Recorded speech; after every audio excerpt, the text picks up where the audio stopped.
Baik, assalamualaikum warahmatullahi wabarakatuh. Ya, kami ucapkan selamat pagi, selamat siang, selamat sore, dan selamat malam.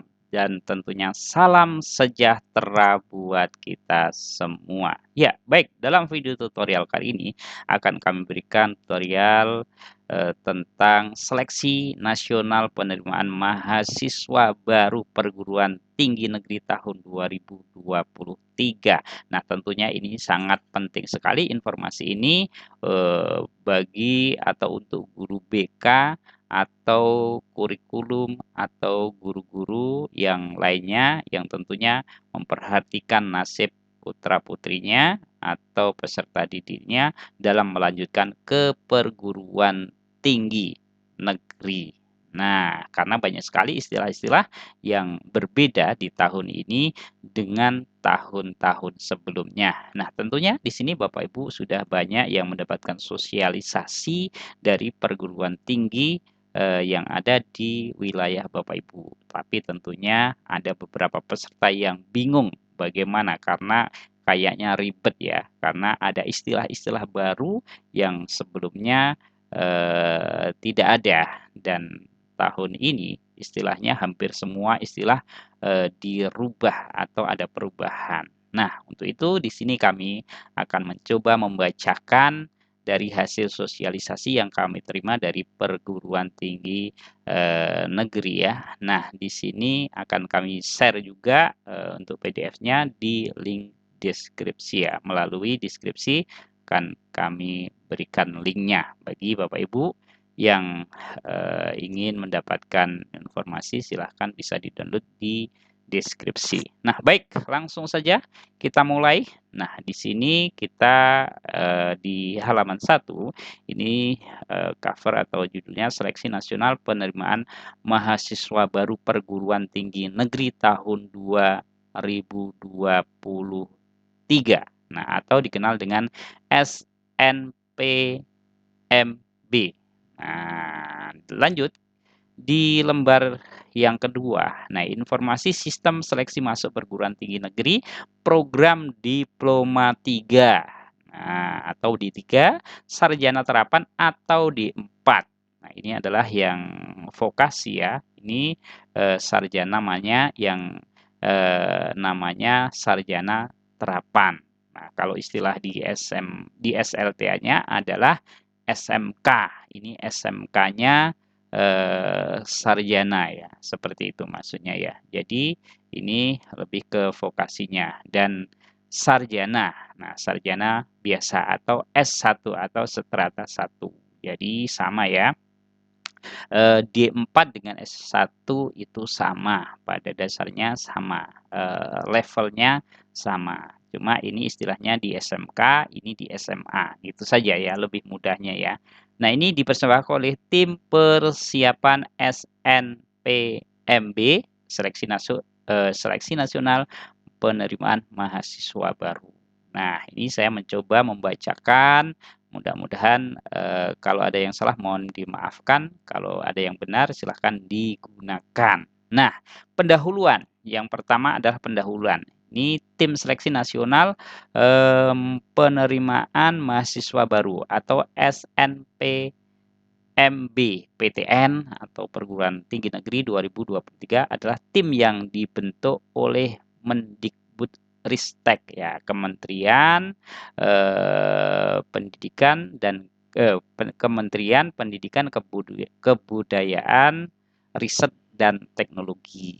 Itu panjangannya itu ya, Mendikbudristek, Kementerian Pendidikan, Kebudayaan, Riset dan Teknologi untuk mempersiapkan seleksi masuk PTN. Ini memang tulisannya salah ya, mempersiapan. Nah, ini yang pertama tujuannya ini adalah peningkatan kualitas proses seleksi dan keterpaduan tingkat pendidikan di bawah Kemdikbudristek Dikti pada penerimaan mahasiswa baru di perguruan tinggi atau di PT. Terdapat 3 jalur. Nah, ini yang perlu Bapak Ibu ketahui sama seperti tahun-tahun sebelumnya ada 3 jalur untuk masuk perguruan tinggi negeri. Nah, apa saja 3 jalur itu? 3 jalur itu adalah yang pertama adalah seleksi nasional berbasis prestasi atau istilahnya SNBP. Nah, ini sama dengan kalau dulu sama dengan SNMPTN, Seleksi Nasional Masuk Perguruan Tinggi Negeri. Nah, ini istilahnya sekarang diganti dengan SNBP. Nah, Seleksi Nasional Berbasis P-nya ini adalah prestasi. Nah, seleksi yang kedua adalah seleksi nasional berbasis tes. Kalau dulu SBMPTN, seleksi bersama masuk perguruan tinggi negeri. Sekarang diganti istilahnya dengan SNBT. Nah, SNBT seleksi nasional berbasis tes ya, seleksi nasional berbasis tes. SNBT. Kalau dulu SBMPTN.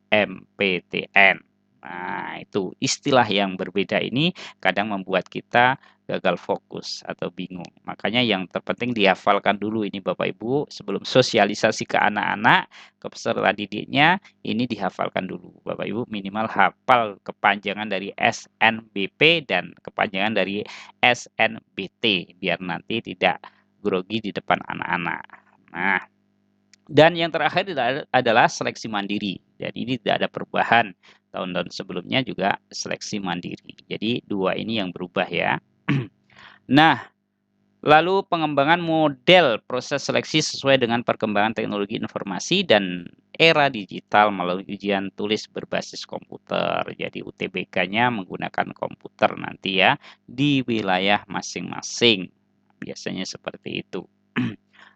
Atau di perguruan tinggi negeri yang ditunjuk sebagai tempat pelaksanaan UTBK. Nah, selanjutnya model tes dan seleksi calon mahasiswa baru mengacu pada prinsip-prinsip adil, transparan, fleksibel, efisien, dan akuntabel. Mudah-mudahan ini benar-benar terlaksana semakin tahun semakin lebih baik. Tidak ada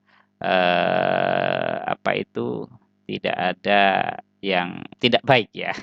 Baik semua. Nah, selanjutnya di halaman ketiga ini tim persiapan dan pelaksana seleksi masuk perguruan tinggi. Jadi ini yang melaksanakan adalah tim ya. Tim persiapan dan pelaksanaan seleksi masuk PTN. Nah, fungsinya apa tim ini? Fungsinya yang pertama adalah mempersiapkan dan mengelola pengolah data calon mahasiswa untuk bahan seleksi jalur SNBP dan SNBT. Nah, kalau dulu SMPTN dan SBMPTN untuk rektor PTN. Jadi ini tugas tim seperti ini. Yang kedua, fungsi dari tim yang kedua adalah melaksanakan ujian tulis berbasis komputer atau UTBK. Dan fungsi yang ketiga, tim ini berfungsi menyampaikan hasil UTBK kepada peserta dan PTN yang dituju tentunya. Tentunya selain pesertanya, PTN-nya juga harus tahu kalau peserta itu masuk di perguruan tinggi negeri itu. Nah, yang selanjutnya adalah seleksi nasional penerimaan mahasiswa baru atau dikenal dengan istilah SNPMB, Seleksi Nasional Penerimaan Mahasiswa Baru. Memang agak sulit ya, karena mungkin masih awal ya, agak sulit diucapkan SNPMB. Nah, ini mempersiapkan dan melaksanakan tujuannya adalah yang pertama mempersiapkan dan melaksanakan tes masuk perguruan tinggi yang kredibel, adil, transparan, fleksibel, efisien, dan akuntabel. Tadi sudah saya bacakan. Yang kedua, tujuannya membantu perguruan tinggi memperoleh calon mahasiswa berdasarkan prestasi akademik atau akademik dan prestasi lainnya melalui jalur SNBP, Seleksi Nasional Berbasis Prestasi. Nah, yang ketiga tujuannya adalah membantu memperoleh calon mahasiswa berdasarkan hasil UTBK, ujian tes berbasis komputer saja atau UTBK dan kriteria lain yang ditetapkan bersama oleh PTN melalui jalur SNBT, seleksi nasional berbasis tes. Nah, dulu dikenal dengan SBMPTN. Nah, selanjutnya jalur dan kuota.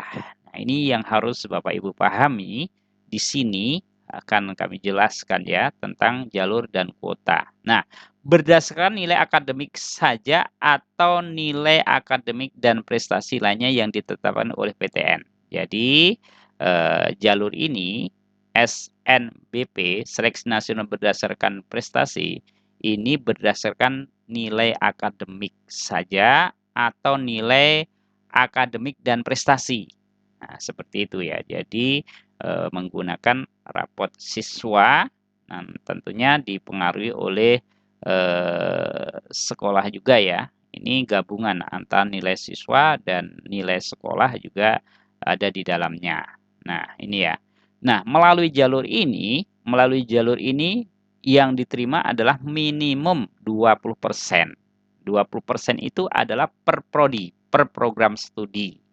Jadi, masing-masing program studi di perguruan tinggi negeri ini menerima mahasiswa ini 20%. 20%-nya minimal ini ya. Jadi bisa lebih dari ini, bisa 25 atau 30. Mestinya seperti itu. Logikanya seperti itu ya. Jadi 20% minimal yang melalui jalur ini bisa diterima. Nah, yang kedua melalui jalur SNBT, Seleksi Nasional Berdasarkan Tes atau UTBK tadi ya. Nah, berdasarkan hasil UTBK saja atau hasil UTBK dan kriteria lain ditetapkan bersama oleh PTN. Pelaksanaan tes menggunakan komputer. Nah, oh iya, ini biaya ditanggung oleh peserta dan subsidi pemerintah. Nah, jadi kalau jalur yang ini tadi kita kembali ke sini, yang jalur SNBP ini biaya gratis karena semua biaya ditanggung oleh pemerintah. Jadi semua calon mahasiswa dapat subsidi dari pemerintah untuk mengikuti jalur ini.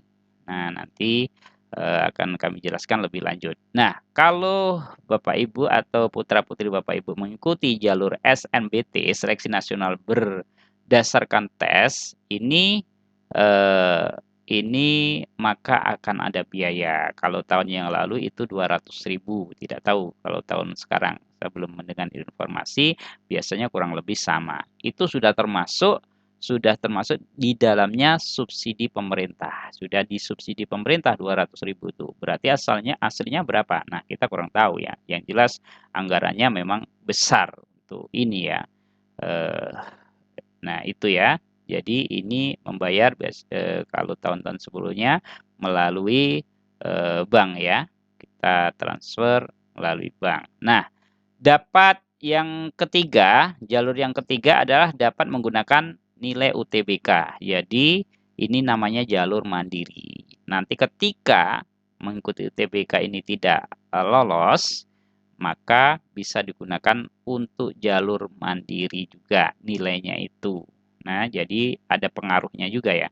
Nah, jalur mandiri ini maksimum 30%. Kami ulang, untuk jalur seleksi prestasi ini atau SNMPTN ini 20%, SBMPTN, kalau dulu SBMPTN sekarang SNBT ini 40% minimum, dan jalur mandiri ini maksimum 30%.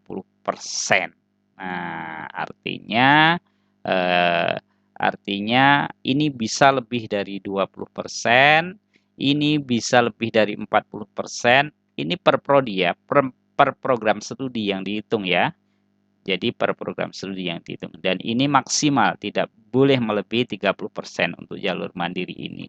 Nah, itu ya, mudah-mudahan anak-anak kita bisa masuk melalui jalur yang pertama ini ya, yang tentunya ini akan berpengaruh ya, atau minimal lewat SNBT ini, karena biasanya melalui jalur mandiri ini biasanya UKT-nya lebih besar atau daftar ulangnya biasanya lebih besar dibanding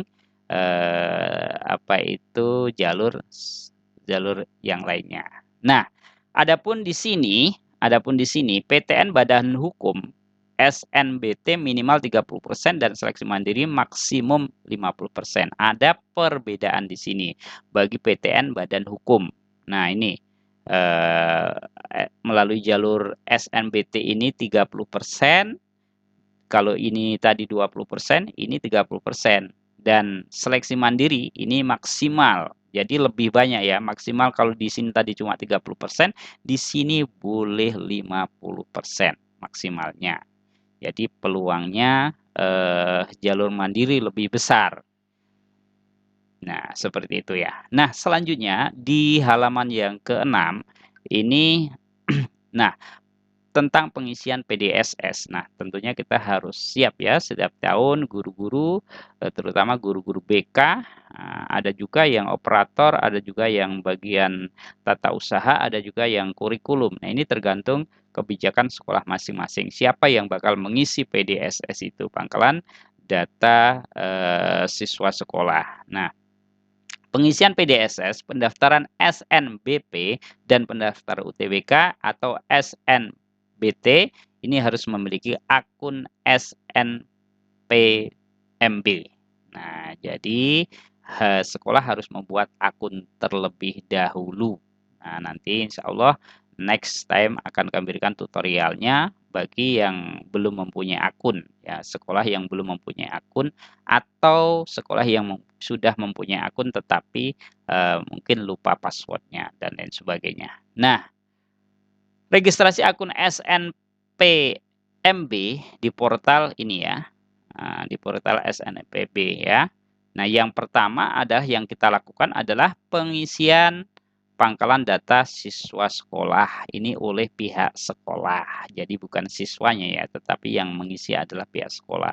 Sekali lagi bisa guru BK, biasanya guru BK, ada juga sekolah yang mengisi itu adalah operatornya, ada juga yang mengisi kurikulumnya, yang penting bukan kepala sekolahnya ya.